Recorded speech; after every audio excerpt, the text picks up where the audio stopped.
Sebuah bangunan gedong penyimpanan untuk menyimpan alat-alat kelengkapan upacara di Puri Klodan, lingkungan Padang Tegal, Kelurahan Ubud Gianyar dilalap si Jago Merah Kamis 29 September.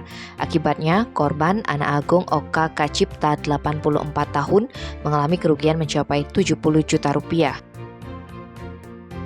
Berdasarkan informasi yang dihimpun di lapangan, peristiwa itu berawal saat saksi AA Gede Bayu Paramarta yang kebetulan melintas di Jalan Sugriwe bertemu temannya yang menyampaikan gedong penyimpanan miliknya mengeluarkan asap dari atapnya.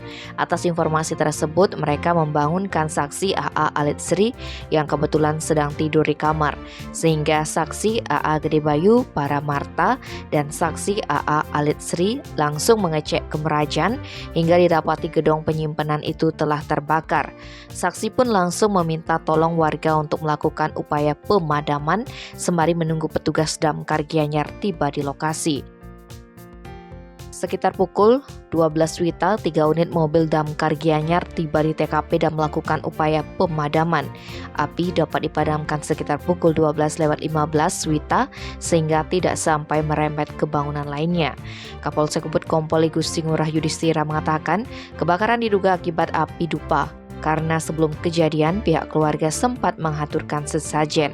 Tidak ada korban jiwa dalam peristiwa tersebut, hanya saja korban mengalami kerugian material mencapai 70 juta rupiah. Korban tidak melaporkan kejadian itu ke Polsek Ubud dan menerima kejadian itu sebagai musibah. Tim Bali Express melaporkan.